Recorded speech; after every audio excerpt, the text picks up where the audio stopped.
A lot of problems aren't real problems over time. It's somebody's imposing some urgency on you, like, oh, we got to do this, we got to do that. And a lot of times say, no, I don't have to do anything. A lot of things are going to just resolve themselves in the next few days, So some things are urgent, if you're, and you have to think of it in dramatic ways to etch the point in your head. But, if your home is on fire, that's an urgent problem that we should probably prioritize that one. If your home's on fire, and especially if you like any inhabitants in there, you might want to do something about that. This seems like an urgent and high priority, situation. And then, the world will impose on you through in-person communication and texts and phone calls and 17 missed calls from the same person. If somebody calls you 17 times, you probably never need to return their call ever. You should probably just block that number.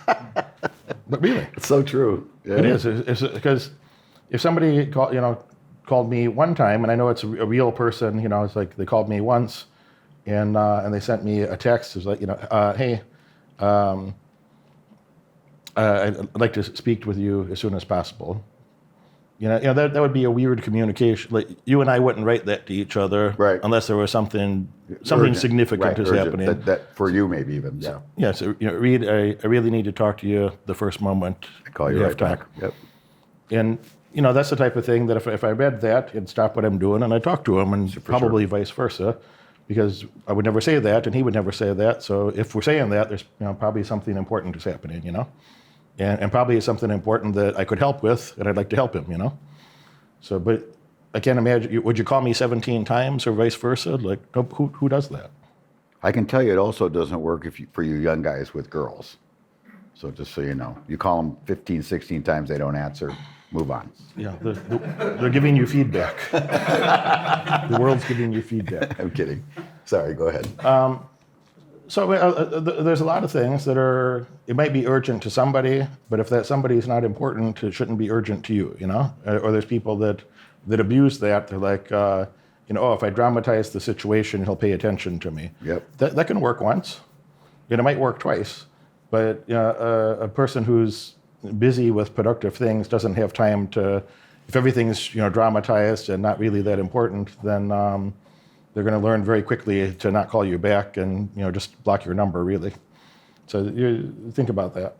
So then think in your life of like, all right, what are the things that are going to be, what are the things that are going to have the biggest impact over time? And it might not be an immediate impact, but you should spend most of your days focused on what is the shit that's going to have the biggest impact over time. And then and some of your days of what are the things that I have to take care of, today, tomorrow, this week, to make sure that everything keeps running smooth so those big things can happen over time. And then there's some things that people try to impose little trifles. They mostly should be ignored. And we talked about this in the context of email earlier, him and I, that I don't want to look at my email. When people ask me for my email, I said, no, I'll never respond. I'll never respond. I won't even see it. I don't want to see it. I don't give a shit what's in my email. So, oh, Derek, but this. No, how many fucking people have? How many of you people have some fucker in your life that is? They're addicted to their email, and they send you emails for no damn reason, just to create an obligation that you're supposed to respond to it, that they feel important in some way. Like you've encountered these people, yes? Yeah. Yes, for sure. Yeah. It's all the time. And 80% of those emails are totally, it requires no response. It requires no response. It's just somebody wants to feel important. They want to feel like they're doing something. Like, I sent the third email to confirm. I sent the email for the third confirmation and you didn't respond. Well, yeah, you already confirmed twice. What are you even talking about anymore? I had a corporate, I don't mind saying their name because they were such weenies, that RJ Reynolds wanted me to do like a sales talk for their company, like a sales training for 30-something or something. So their sales team and executives in sales and middle and upper management of their sales division. And I said, yeah, okay, and I'm open-minded about it. And we talked about a speaking fee, and we talked about a schedule, and we set a date, and we set a time. And I set flights that would be appropriate for that. And I said, yeah, book me these flights and send me half of the speaking fee up front, and I'll show up and I'll do it. And that didn't take a lot of communication. And then But then they kept saying, there's always an additional something. It's like, hey, would you send over the PowerPoint presentation you're going to use? So there's not going to be a PowerPoint presentation. Right. I'm not creating a PowerPoint presentation for a one-off event. I'm not doing that. I said, what are the exact topics you're going to talk about? What are this? What? I said, you know what? I don't want to do it. I said, never mind. I don't want to do it. It's becoming too much of a hassle. And then they offered me more money, and I said, no, I don't care if you pay me more money. I just don't want to do it. I don't need to send all these. There's 42 emails in.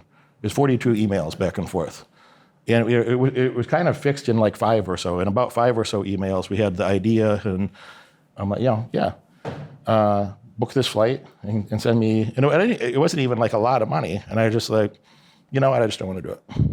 And then I just stopped responding. I was like, you talk yourself out of things with people that are busy and have other opportunities. You'll talk yourself out of things trying to do that shit with them. How many emails are you going to respond to before you're just like, this is not the sponsor I should spend the most time on? This is not the company. I've never sent Dana an email. Ever. 20 years. Yeah. Never. A couple of texts. Our rule is if he doesn't answer, it's no. So that way we don't go back and forth. I don't wait. I wait an hour or two. No, we can't do that. And it works so fucking well.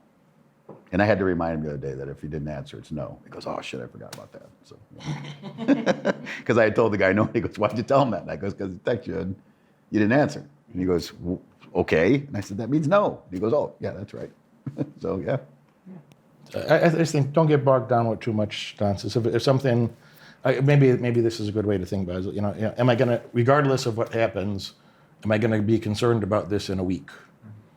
And if the answer is no, or if you're like, then just go focus on other things. Put your time on the other things that are important and should be done now for everything to flow smooth, and that are investments in your future that are going to create significant value in the future. And focus in those categories, not these things that somebody's pretending something's urgent, or that you're just saying, do I care either way a week from now? Then probably you just don't need to do it. Does that make sense? Yeah, I look at, there are certainly problems we have that are urgent, like during a show. But those problems are usually pretty easy to fix.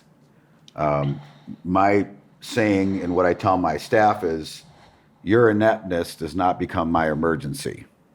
Meaning you send me an email with some desperate plea, and that doesn't mean I have, in corporate world, people believe if they send you an email, and a lot of times they have nothing to do themselves but send you the email. And then the email contains this whole list of things that I have to do.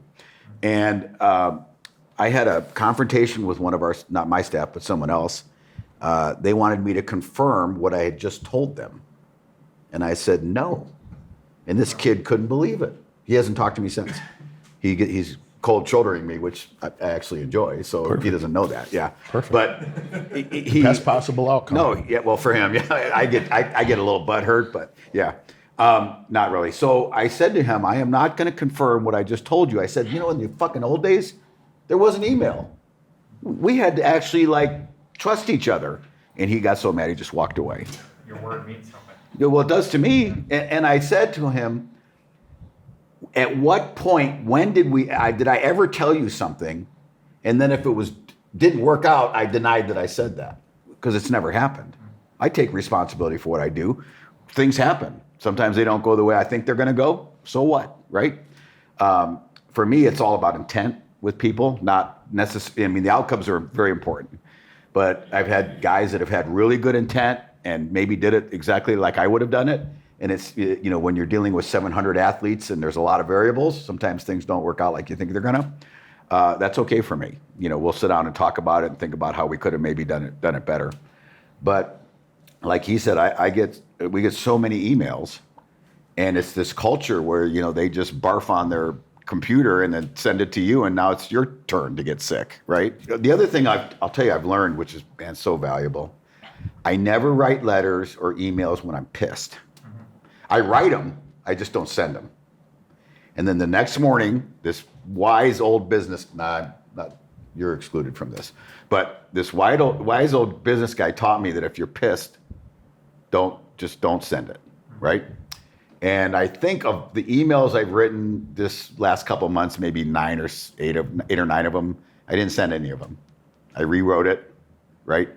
You know, I in that corporate environment, you have to play nice, right? And I do. But what I've also become is a lot better writer, where I can give them the message without sounding angry or mean, and yet the message just still comes across. And also, I a lot of times when people do that to me, I put the burden back on them by creatively writing a letter back saying, well, I'm glad you brought it up and let me know what you're going to do about it, you know?